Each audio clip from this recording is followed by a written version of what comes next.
Bonjour à tous. Donc, l'objet de la conférence d'aujourd'hui, ça va être donc la cybersécurité dans l'IoT. Donc, la conférence va se décomposer en trois parties. Donc, la première partie, donc, ça va être donc, la cybersécurité sur l'IoT Consumer Product. Alors, ça sera surtout centré sur la norme 303.645. Donc là, c'est vraiment vous présenter un petit peu un overview de cette norme-là qui est vraiment celle qui émerge actuellement pour proposer une évaluation de la cybersécurité sur les produits IoT. Ensuite, on aura une deuxième partie. Donc on a monsieur Julien Bertolini, expert IoT chez Volvo, qui va vous faire un témoignage plutôt sur la partie IoT dans l'industrie, donc l'implémentation, les problématiques que les industriels peuvent rencontrer avec l'intégration de ces nouveaux produits. Donc il vous partagerait sa vision et ce sera l'occasion d'échanger avec lui sur ce sujet-là. Et pour terminer, donc, on aura une démonstration sur la thématique cyberattaque sur des systèmes industriels, notamment qui pourrait démarrer par la compromission d'un IoT dans l'industrie. Donc on terminera donc par cette partie-là et on aura à la fin une séance de questions-réponses. Donc si vous avez des interrogations, des précisions, n'hésitez pas à interagir avec nous. Donc je me présente, je m'appelle Jonathan Pauque, donc je suis en charge des évaluations cyber, plus particulièrement IoT chez LCI Bureau Veritas. Donc la première partie, donc là je vais vous faire un aperçu un petit peu du contexte de l'IoT, notamment l'intérêt qu'on porte sur la cybersécurité, notamment par rapport à l'émergence depuis quelques années sur tous les systèmes domotiques. On a à peu près, on peut comptabiliser, ça se compte à peu près en milliards d'objets. Et donc, ça pose un certain nombre de problèmes, et notamment, on a une surface d'attaque maintenant qui est démultipliée avec ces objets et qui pose énormément de problèmes sur toutes les problématiques de cyber. Donc, là, par exemple, je vous présente une attaque qui a été extrêmement médiatisée pour démontrer cette problématique.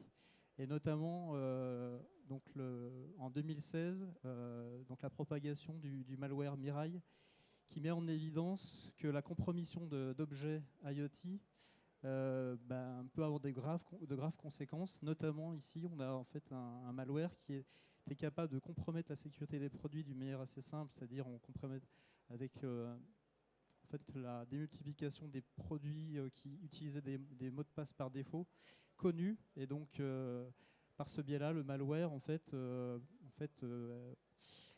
prenait le contrôle et développait ce qu'on appelle un réseau de botnets, c'est-à-dire une prise de contrôle d'une centaine de milliers d'objets et qui étaient contrôlés en simultané pour faire notamment des attaques de déni de services distribués.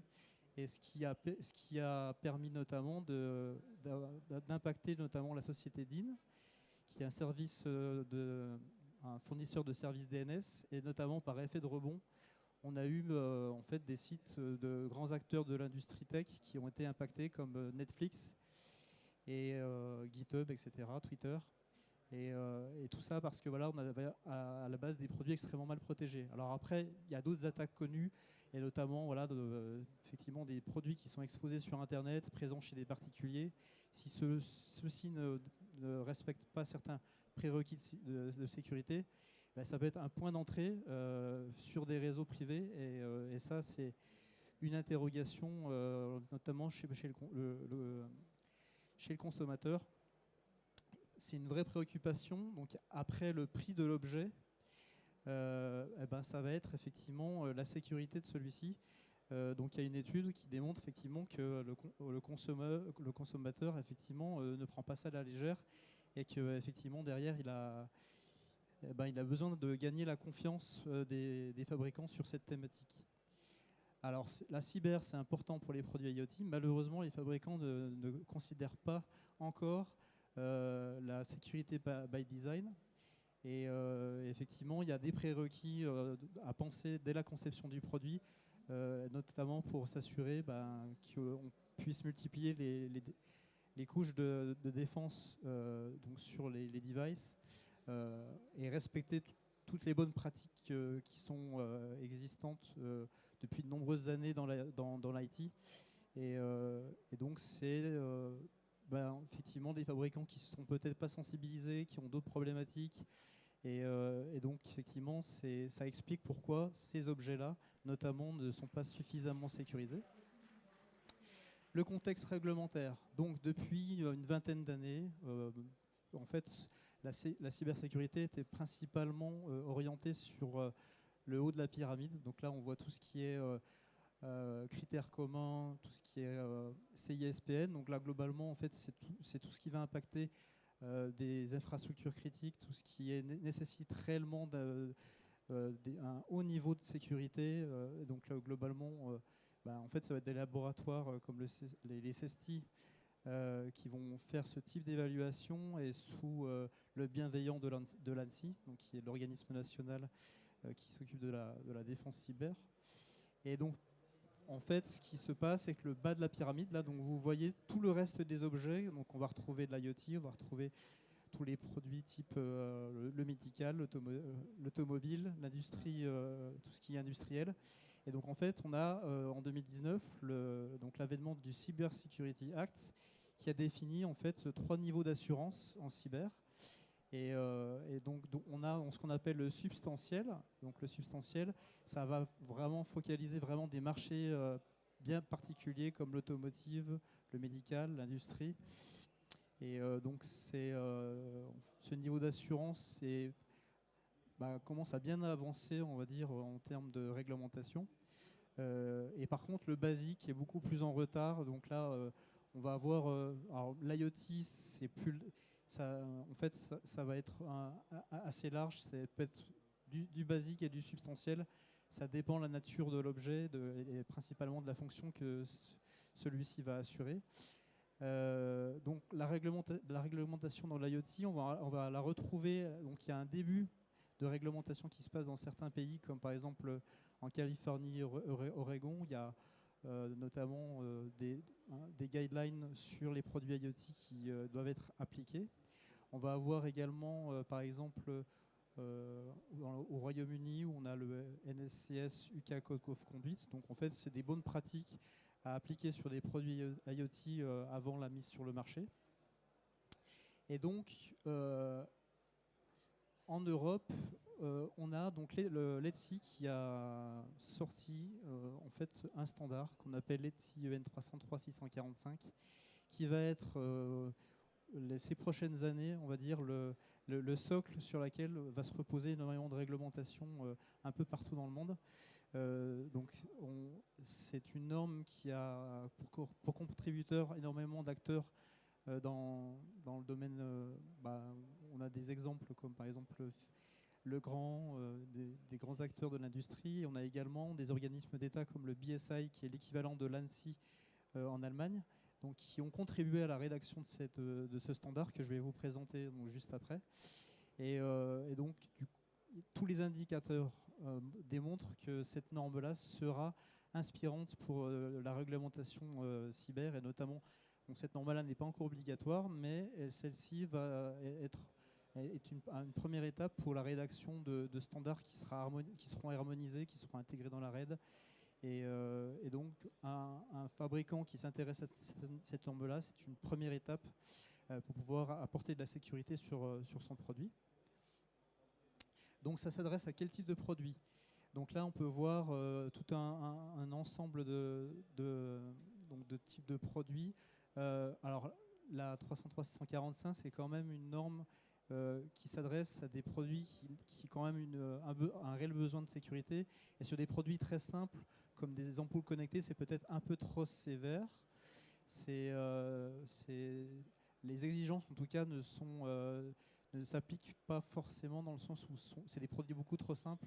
Et donc là, ce qu'on a en rouge, on a finalement la fin du basique, qui sont des produits généralement de la domotique qu'on va retrouver chez soi et donc qui ont comme fonction, qui peuvent impacter, on va dire, l'utilisateur final, notamment si on a la compromission d'une caméra de surveillance à la maison ou tout ce qui est serrure connectée, potentiellement il peut y avoir un impact assez important sur l'utilisateur final. Donc ça va être ce type de produit et ça peut être aussi le début du substantiel. Donc en fait vous avez une cartographie qui est quand même assez large. Et sur donc, la base de la 645, la rédaction de normes qui seront plus tard harmonisées seront sans doute des normes qui couvriront, qui seront sans doute un peu plus, qui sera sans doute un peu plus large et notamment qui couvriront aussi en fait le début du basique. Donc la 303-645. Donc le scope, donc une architecture typique IoT, ça va être quoi? Ça va être, je prends l'exemple, un système domotique où vous allez avoir, je prends l'exemple des ampoules connectées Philips Hue, si vous connaissez. Vous avez un pont qui va servir d'interface entre, donc connecté sur le réseau Wi-Fi de l'utilisateur et qui va être connecté à une infrastructure du fabricant, qui est généralement appelée infrastructure cloud. L'utilisateur, donc lui, il a une application sur son smartphone, va se connecter sur l'infrastructure distante et le pont, lui, en fait, va réceptionner les commandes, va interagir avec les différentes ampoules connectées qui, elles, sont connectées sur ce pont, mais avec des réseaux qui sont spécifiquement dédiés, notamment des réseaux, par exemple Zigbee, qui sont des réseaux qui sont adaptés pour la domotique, qui consomment très peu d'énergie. Et donc tout cet ensemble donc forme une architecture typique d'objets connectés. Et notamment, la 645 va surtout se focaliser sur la sécurité du produit. Donc tout ce qui est évaluation de l'application et du cloud ne font pas partie du scope de cette norme. C'est vraiment la sécurité du produit. C'est vraiment une orientation qui est vraiment proche de ce qu'on peut avoir dans d'autres standards, comme dans d'autres domaines comme la CEM ou la sécurité électrique, etc. Donc là, on se focalise vraiment sur l'objet. On retrouve donc ce qu'on appelle des provisions dans la 303-645. C'est des exigences de sécurité qui sont catégorisées par thématique. Donc on va avoir par exemple les mots de passe, la gestion des mots de passe par défaut, tout ce qui est communication sécurisée. On va retrouver également tout ce qui est résilience, par exemple aux interruptions de services réseau d'alimentation. Ça va être également tout ce qui est surface d'attaque. Donc il y a tout un ensemble de thématiques qui peut être aussi bien sur même l'utilisation du produit. Est-ce que le produit est facilement updatable par une personne qui a très peu de compétences techniques? Et l'esprit, c'est de pouvoir garantir une sécurité pendant le cycle de vie du produit. Alors ça peut s'élargir en fait au cycle, à certains process du fabricant, par exemple tout ce qui est tout ce qui est vulnerability disclosure, donc tout ce qui est gestion en fait de mettre à disposition facilement la politique de divulgation de vulnérabilité de telle manière à ce que les chercheurs en sécurité ou des anonymes qui découvriraient des problématiques sur des produits puissent facilement pouvoir remonter l'information et également le fabricant fournir un engagement comme quoi, lorsque une vulnérabilité est découverte, que celui-ci s'engage sous un temps raisonnable de proposer un patch de sécurité. Et donc, c'est pas uniquement vraiment le produit, il y a aussi le process qui va fabriquer le process de fabrication du produit qui peut être aussi inclus, donc notamment dans les laboratoires R&D, effectivement, qu'on ne puisse pas qu'on ait un environnement de développement qui ne peut pas être compromis de telle façon à ce que, par exemple, on puisse être sujet à des attaques qu'on appelle supply chain attack. Donc ce que ça veut dire, c'est grosso modo que les librairies qui ne sont pas maîtrisées par le fabricant soient compromises. Donc derrière, il y a un certain nombre de prérequis pour vraiment garantir un minima de sécurité sur le produit. Donc voilà un exemple de provision. Donc là, on a deux catégories. Donc la catégorie mise à jour. Vous pouvez constater donc qu'il y a des provisions qui sont indiquées comme obligatoires, donc mandatory ou recommended. Donc c'est-à-dire, là, il n'y a pas voilà, il a pas grand-chose à comprendre de plus que mandatory. Donc on est obligé d'appliquer la provision. Et lorsque c'est indiqué recommanded, voilà, l'esprit, en fait, c'est de pouvoir, donc comme je l'ai mentionné, de pouvoir, dans un esprit on fait ce qu'on appelle l'attaque en profondeur, c'est-à-dire multiplier les surfaces de défense. Au cas où on a la compromission d'une première ligne de défense, qu'on puisse garantir la sécurité du produit par un certain nombre de contre-mesures supplémentaires. Certaines provisions sont conditionnées. Donc là, on a un exemple sur la provision 5.3-2, notamment, qui n'est applicable que pour les produits qui ne sont pas contraints. Donc par exemple, un objet contraint, l'exemple typique, ça va être un capteur de température qui échange des données avec un protocole low energy comme le Zigbee. Et potentiellement, l'architecture est designée de telle manière à consommer un minimum d'énergie.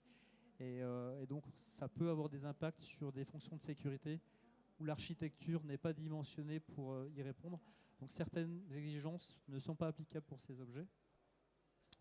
Et donc là, on a un autre exemple pour tout ce qui est gestion du report de vulnérabilité. Donc là, c'est pareil, vous avez une exigence. Et donc, qui dit exigence dit effectivement des tests qui y sont associés. Donc là, je vais vous présenter le process typique d'évaluation de cette norme.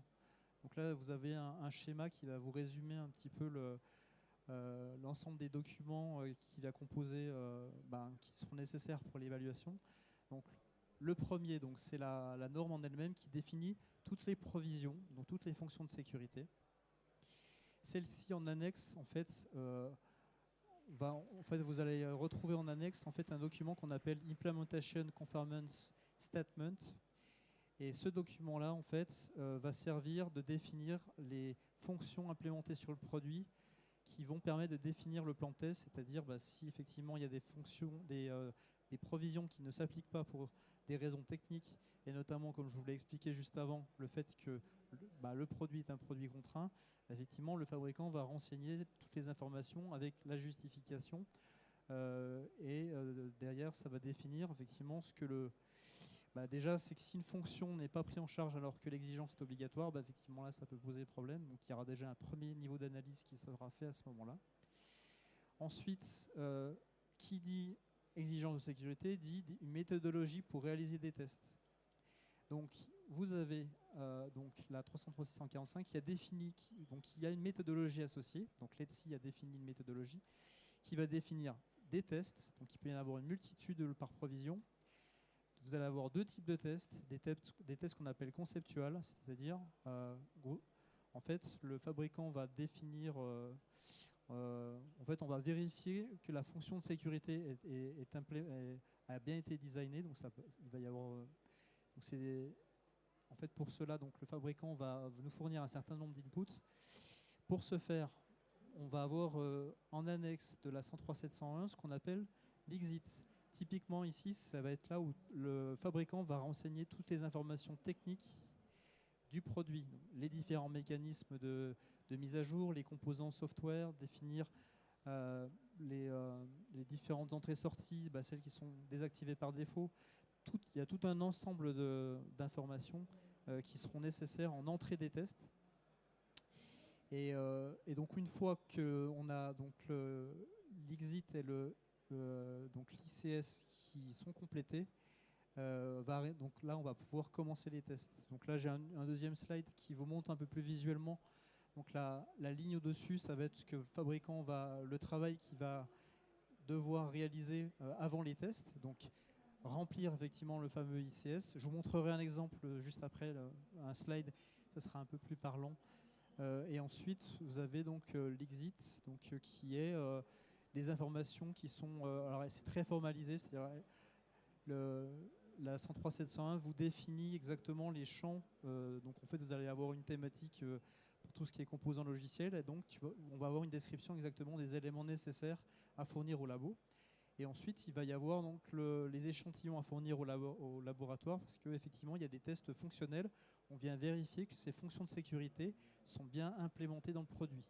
Donc il y a ces deux facettes. Voilà, le fabricant nous déclare que des fonctionnalités vont répondre à l'exigence, et ensuite on va vérifier l'implémentation sur le produit. Et donc l'étape en dessous, donc c'est le laboratoire qui vient vérifier effectivement pour définir son plan de test, regarder effectivement le contenu, si effectivement certaines provisions en fait, ont des fonctions de sécurité, et si celles-ci ne sont pas présentes sur des provisions obligatoires, il peut y avoir déjà un premier warning. Et ensuite, on a la partie réalisation des tests. Donc là, on a un exemple de l'ICS. Bon, c'est assez simple, hein. En fait, vous allez retrouver donc chaque provision. Vous allez avoir ensuite une deuxième colonne où vous voyez marqué M et C, donc M mandatory, C conditional. Ensuite, vous avez un numéro. Bon, là, j'ai mis un exemple, il y en a beaucoup plus de conditions. Et en fait, le numéro correspond à la condition pour laquelle on va appliquer ou non la provision. Et ensuite, vous avez la partie savoir si la fonction est supportée, et la justification, si tant est que voilà, vous avez en fait un produit sur lequel la provision ne s'applique pas, vous avez effectivement à justifier l'information sur le dernier champ. Là, vous avez un exemple en fait de ce que donc, je vous expliquais, l'Xit. Donc là, vous avez un ID bien particulier. Donc là, on a l'exemple par exemple du listing des composants logiciels. Et en fait, vous allez retrouver, par exemple, il faut qu'on fournisse un descriptif du composant logiciel, savoir si celui-ci a un mécanisme de mise à jour. Donc là, on a une description de ce qu'on attend pour cette information. Si effectivement il y a du chiffrement, donc quel chiffrement utiliser. Donc là, c'est qu'un aperçu, il y a d'autres informations. Mais globalement, tout ça va servir en entrée des tests de conceptual, et vont aider le laboratoire. En fait, donc, vous voyez là, c'est vraiment, il y a quand même c'est quand même une évaluation qui est quand même assez boîte blanche, dans le sens où le fabricant nous donne quand même des informations. On n'est pas sur des évaluations boîte noire, où là, c'est plus le laboratoire qui va chercher les infos, et donc ce qui conduit à des temps de tests beaucoup plus longs, et au risque de ne pas être exhaustif aussi. Donc là, il y a vraiment une volonté d'avoir une exhaustivité un peu, au niveau des tests, en tout cas, et aussi pour le temps de réalisation des tests, c'est quand même une approche importante. Et ensuite, donc on a ici donc un exemple d'une provision. Donc là, typiquement, vous allez avoir donc le descriptif du test, vous allez avoir les différents test units nécessaires pour évaluer la provision. Et vous allez retrouver, là, je ne sais pas si vous pouvez voir, en fait, sur test unit, vous allez en fait avoir ici, pour chaque composant logiciel, présent dans, et là on a donc la référence de l'ID correspondant au fameux Xit, et donc l'évaluateur va donc pouvoir consulter donc les informations qui ont été fournies par le fabricant et faire l'évaluation du test, et ensuite à la fin à poser un verdict pour indiquer si ces provisions est conforme ou pas. Donc effectivement, il y a différentes étapes pour faire une évaluation. C'est-à-dire que le fabricant, déjà, il faut qu'il sache ce qu'il doit fournir au laboratoire, savoir effectivement là où il en est par rapport à la 303-645. Donc il y a toute une partie formation nécessaire. Donc en fait, on a différents niveaux de maturité. Donc effectivement, nous en tout cas chez nous, on propose différents services pour accompagner le fabricant sur les différentes étapes de maturité, et donc notamment sur tout ce qui est formation, sur la compréhension de la norme. On peut aussi apporter tout ce qui est analyse de risque. Alors ça, souvent, c'est une première étape quand vous avez un produit que vous voulez avoir une vision sur les problématiques de cyber sur le produit, donc faire une analyse de risque, savoir par rapport au contexte d'utilisation les fonctions de sécurité que vous devez appliquer sur le produit, et surtout les dimensionner en fonction. Effectivement, si vous avez plus de risques sur je sais pas moi, sur une entrée-sortie, ou où vous devez dimensionner un chiffrement par rapport la target de sécurité que vous visez, bah, effectivement, il faut avoir ces métriques. Donc une analyse de risque est quelque chose d'important. Ce n'est pas obligatoire pour la 345. Par contre, effectivement, c'est quelque chose qui se fait quand même assez régulièrement pour les évaluations cyber sur des produits. Ensuite, vous avez la partie gap analysis. Donc là, l'idée, c'est que le fabricant a déjà mis en place des évaluations, enfin, en tout cas, il a pris en considération des exigences de sécurité, notamment en regardant celles qui sont proposées par la 645, veut faire une évaluation suivant ce standard, mais alors, ne sait pas exactement si elle est en capacité de pouvoir fournir toutes les informations et si elle a suffisamment de maturité pour pouvoir entamer une évaluation. Et donc, potentiellement, voilà, l'idée, c'est de proposer derrière une analyse de ce qui peut manquer pour aboutir à la dernière partie qui va être vraiment réaliser l'évaluation selon la 645 et pouvoir éventuellement avoir un certificat sur le produit. Je serai là pour répondre à vos questions au stand E019. Donc n'hésitez pas à passer à notre stand. Alors la problématique de cyber dans le consumer product, c'est une chose qui est actuelle, mais également dans l'industrie. Donc l'IoT aussi va s'implémenter dans les industries. Et là, il peut y avoir différentes problématiques. Et donc là, monsieur Julien Bertolini va intervenir pour vous partager son expérience, sa vision, et donc je lui passe la main. Merci beaucoup, Jonathan. Du coup, je pense que Jonathan vous a montré l'énorme travail qui a été fait pour mettre au point des standards et des normes dans l'IoT en termes de cybersécurité.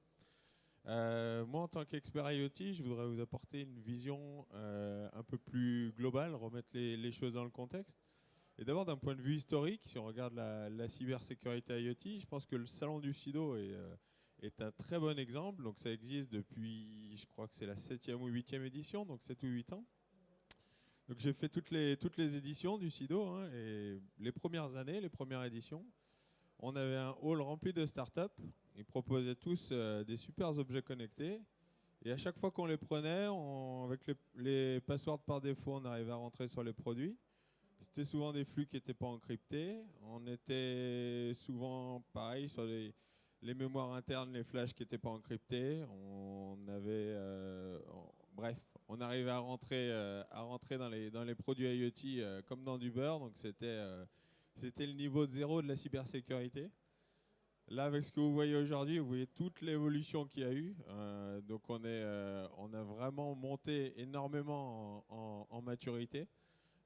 Et du coup, le salon est vraiment très représentatif pour ça. Je pense que vous pouvez prendre n'importe quel stand, leur parler de cybersécurité, ils auront quelque chose à vous raconter. Donc là, c'est maintenant dans la tête de tout le monde. La sensibilisation a été faite et le marché est en train aussi de se structurer. Donc on est vraiment monté fortement en termes de maturité de la cybersécurité IoT.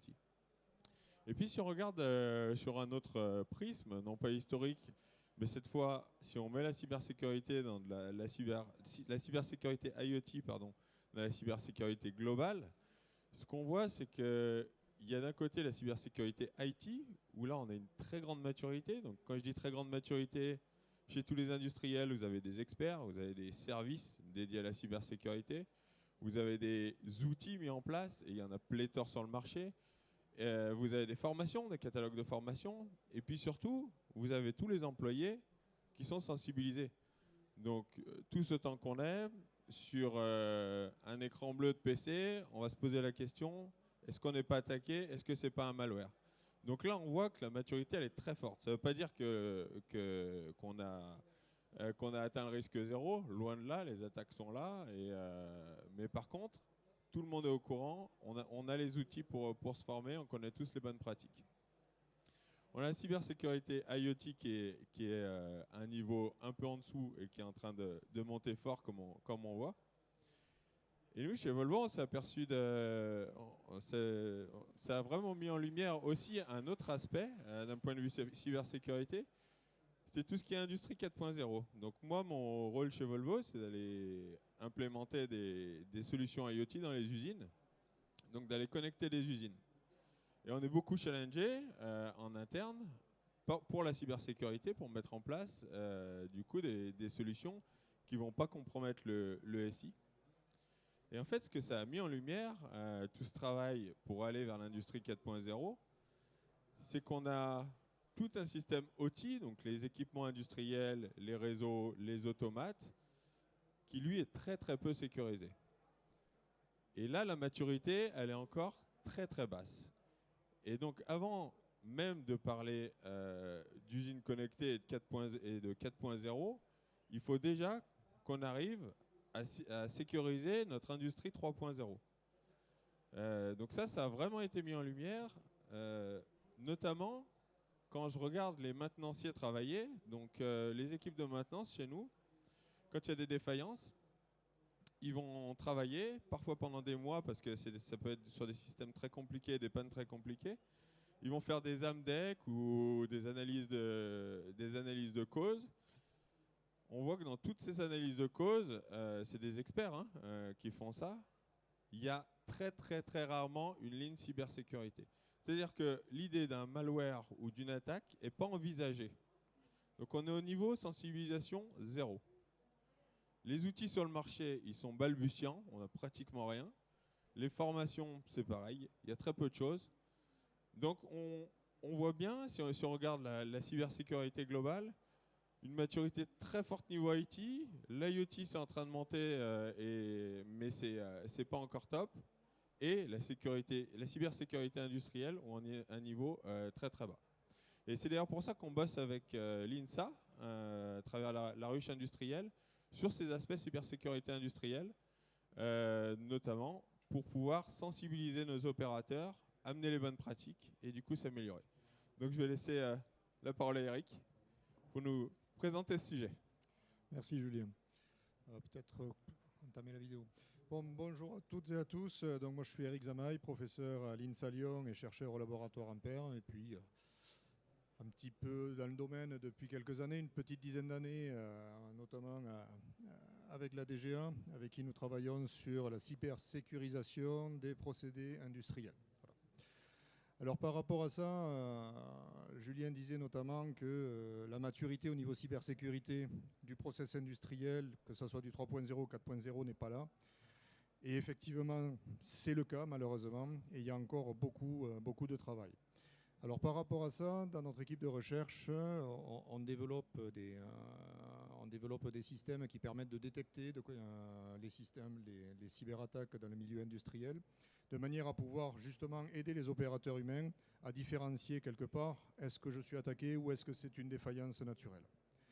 Donc dans ce premier volet, et grâce à la ruche industrielle représentée ici, qui est une véritable pépite, et on a la chance d'avoir, ils ne m'ont pas payé je vous rassure, mais c'est une véritable pépite sur la région qui permet justement de réunir des industriels, de réunir autour d'une problématique de plateforme industrielle l'industrie 4.0 et de pouvoir les tester, d'étudier la maturité de ces process-là, et puis également de réunir des académiques comme nous pour essayer de voir comment on peut ensemble affronter justement cette nouvelle problématique. Alors un des premiers points sur lesquels on a travaillé, c'est écrit ici, c'est voir, comprendre pour mieux sécuriser, mieux maîtriser la cybersécurité dans le domaine industriel. Eh bien le tout, c'était d'arriver à montrer. Et quelque part, en tant que chercheur, en travaillant sur sécuriser une infrastructure industrielle, eh bien avant de sécuriser, il faut savoir ce que c'est qu'une attaque. Et donc, on s'est mis à vouloir attaquer des procédés industriels en bypassant toutes les sécurités possibles et inimaginables, et ce qui va être accru désormais par l'arrivée de l'IoT et de la nécessaire normalisation de tous ces outils-là qui vont être vecteurs encore d'attaque. Alors, Jonathan, est-ce que tu peux mettre la vidéo en place? Alors, on a tourné une vidéo, on aurait bien aimé vous amener le banc ici, comme ça vous auriez pu le toucher, le voir vous-même. Mais en fait, on a travaillé donc sur un banc industriel développé par la ruche. Alors, on va peut-être mettre en pause sur la barre espace, je crois que ça doit pouvoir marcher. Ouais. Donc c'est un banc industriel qui a été développé au sein de la ruche par les équipes de Bosch, Volvo, etc. L'INSA y est pour rien, il faut rendre à César ce qui leur appartient. Et sur ce process industriel-là, en fait, ils y ont mis en fait, un concentré de tout ce que l'on peut retrouver dans l'industrie en termes d'automates programmables, donc c'est ces calculateurs qui vont piloter les équipements, des réseaux de communication, etc., etc. Et donc là, vous voyez sous vos yeux une chaîne de convoyage avec ici des pièces. On a des pièces qui sont des pièces noires, des pièces blanches avec des formes différentes. Et ici, vous avez différents systèmes de capteurs qui permettent d'analyser la couleur des pièces, d'autres qui peuvent tester la matière, est-ce qu'ils sont pleins ou est-ce qu'ils sont vides. Et in fine, au bout de ce convoyeur, un système de tri qui permet d'envoyer les pièces qui sont not OK, vous le voyez ici, ou celles qui sont OK dans l'autre voie. Toute la partie infrastructure, contrôle-commande industriel est véritablement ce que l'on peut retrouver au cœur de l'industrie. Donc, comme les ingénieurs à l'époque l'ont fait, pour ceux qui ont connu l'attaque Stuxnet, qui a paralysé le site iranien d'enrichissement de l'uranium, en fait, avec notre équipe, nous avons travaillé sur une rétro-ingénierie et donc une analyse de ce process industriel. Et nous avons développé des attaques, et vous allez le voir dans la suite de la vidéo, simplement en prenant un petit Arduino,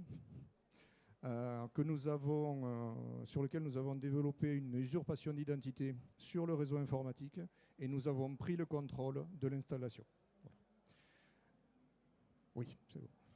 Donc là, ici, vous avez une démonstration de ce qui se passe lorsque le fonctionnement est sain, c'est-à-dire que tout va bien, il n'y a pas de cyberattaque, on est sur un process qui produit, donc vous voyez la pièce blanche qui est analysée, elle est testée comme étant pleine, et elle va être envoyée naturellement dans le... Ah non, c'était pas la bonne, puisque là, c'était des pièces noires.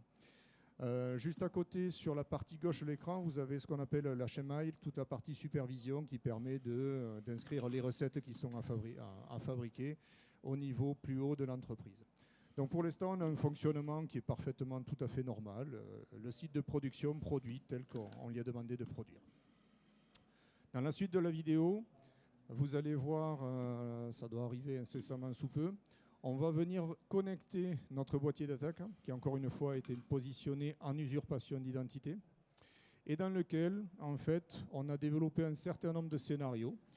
Et parmi ces scénarios-là, on est venu couper tout simplement les entrées-sorties de l'automate, ce qui fait qu'il ne voit plus rien.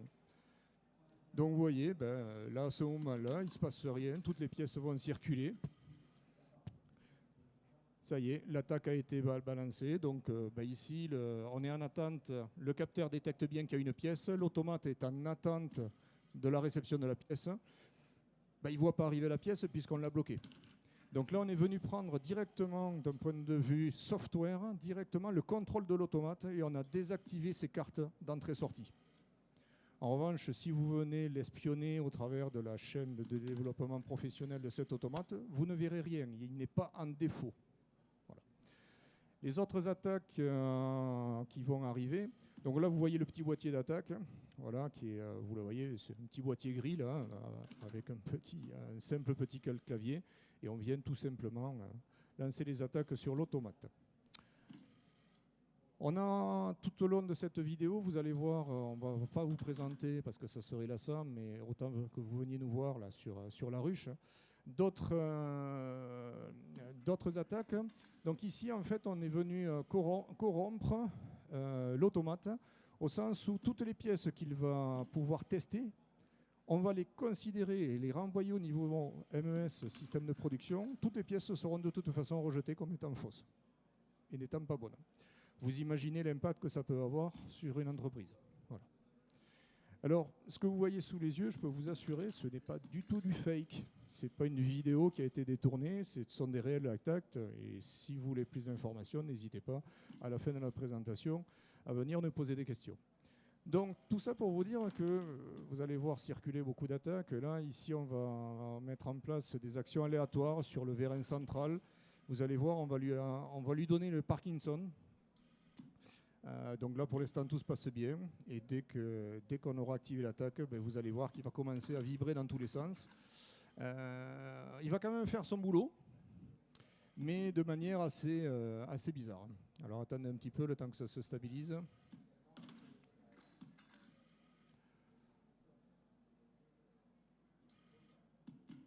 Vous voyez? Vous avez vu? Donc là, vis-à-vis de ça, vous voyez, bon, imaginez, là, c'est qu'un simple vérin. Mais imaginez sur une presse. Voilà ce que ça pourrait donner.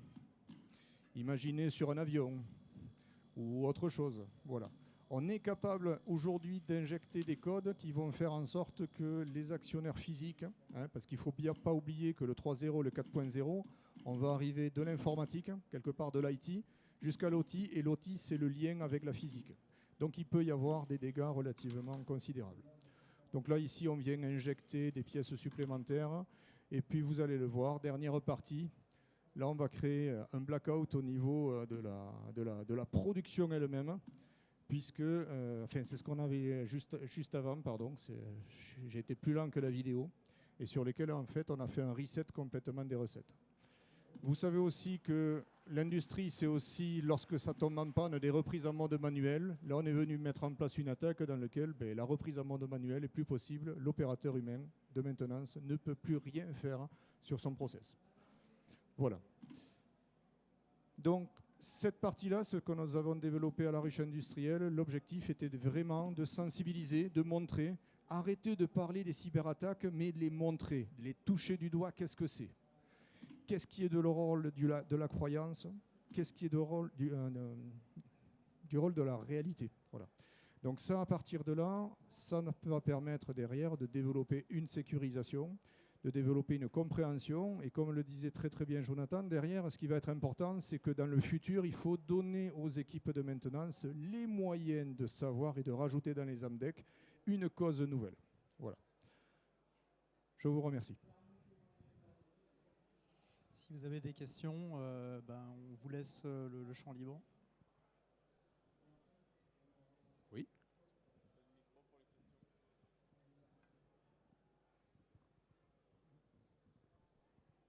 Merci. Je vais vous rendre le micro tout de suite, puisque la question est pour vous. J'ai pas tout à fait compris l'attaque de l'Arduino. C'est pas sur l'automate, c'est pas sur les capteurs, c'est où? Alors, l'attaque, l'Arduino, on l'a directement connecté sur le réseau entre le système de supervision et l'automate. Voilà. En usurpation d'identité, ce qui fait que quelque part, on est venu passer toutes les barrières de sécurité. À ce niveau-là, l'Arduino vient faire deux types d'attaques. Une première type d'attaque, en fait, ils viennent directement agir sur la mémoire de l'automate pour lui envoyer un certain nombre d'ordres ou inhiber un certain nombre d'actions directement. Ensuite, on a procédé à une autre type d'attaque, c'est de l'injection de code. Donc on est venu injecter un code supplémentaire dans le code développé par les automaticiens, de manière à faire en sorte qu'on vienne réveiller ce bout de code, de manière à pouvoir produire, par exemple, le fait de masquer totalement à la supervision que ça se passe parfaitement bien, alors que sur le terrain, tout se passe de manière absolument abominable. On a reproduit quelque part le virus StuckNext, en partie. La phase d'apprentissage ne fait pas partie encore de cette démonstration-là. Est-ce que ça répond à la question? Du coup, je comprends mieux. Il faut d'abord sécuriser 3.0 avant 4. Oui. Mais j'aurais tendance à dire que il faut le faire les deux en parallèle, en général.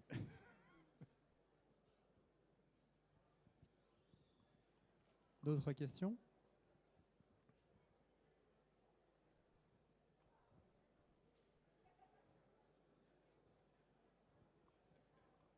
Vous allez finir par garder le micro. Hein. Qui est-ce qui paye? Vous avez entendu la question, non? Qui est-ce qui paye l'évaluation? Pour dire j'ai un produit qui est conforme à un critère de sécurité. Ou bien je suis utilisateur et j'utilise conformément à. La question c'est pour le fabricant qui... J'ai pas compris la question en fait. Oui, la question c'est un peu ça. C'est en fait dans la question il y a presque la réponse. C'est oui. Qui est-ce qui paye l'évaluation? Est-ce que c'est le fabricant ou le fournisseur ou l'intégrateur qui peut se targuer de fournir quelque chose qui est conforme à un niveau, un critère de sécurité? Ou est-ce que c'est l'utilisateur qui dit mon installation est conforme? En fait, il y a plusieurs réponses à ça. Enfin, moi, ce que je comprends, c'est que ça doit être fait à tous les niveaux. C'est-à-dire, effectivement, le fabricant doit, en tout cas, proposer des fonctions de sécurité parce qu'effectivement, il vend un produit dans le cadre d'une utilisation particulière de son produit, et doit au moins proposer la possibilité à l'utilisateur final, effectivement, de pouvoir avoir la possibilité d'activer ces fonctions-là. Donc, et après, l'utilisateur, effectivement, il a cette responsabilité de mettre en place de la sécurité sur effectivement l'industriel qui va installer un automate. Il a la possibilité de mettre en sécurité son système, et c'est à lui de le faire, quoi. Mais ça doit se faire sur toutes les strates, aussi bien l'utilisateur que le fabricant, qui doit fournir des solutions pour sécuriser son produit. Je ne sais pas si je réponds réellement à la question, mais ça ne peut pas se faire uniquement sur un layer. C'est forcément... mais effectivement, le fabricant va déjà proposer... vous pouvez sécuriser votre produit, on vous fournit les clés. Ensuite, il y a la sensibilisation de l'utilisateur, c'est-à-dire pourquoi sécuriser quels sont les impacts sur son utilisation. S'il n'est pas conscient des impacts, effectivement, il va peut-être, pour des raisons de facilité d'utilisation, et c'est un peu le problème de la cyber, c'est que la usability est quand même assez liée à la cyber, et qu'à un moment donné, l'utilisateur n'a pas envie de s'embêter, il se dit je perds du temps, la maintenance, etc. On perd du temps, on perd de l'argent. Et après, c'est vision à long terme. Le jour où il y a une attaque, est-ce que je ne perds pas plus d'argent que finalement si on avait pris 5 minutes à s'interroger sur qu'est-ce qu'on peut mettre en place sur la problématique cyber. Voilà.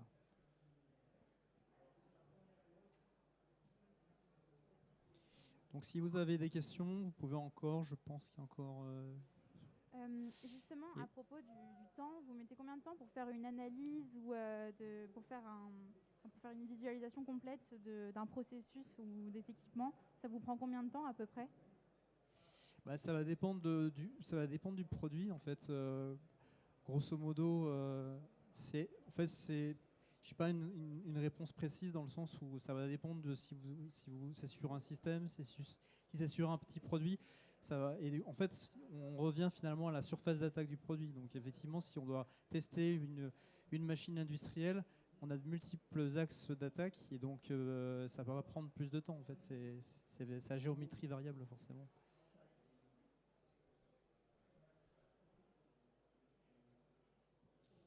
D'autres questions? Donc si vous avez des questions complémentaires, on est donc au stand E19, donc n'hésitez pas à passer, on prendra le temps de répondre à vos problématiques. Merci en tout cas d'avoir assisté à la conférence. Bonne journée. Merci.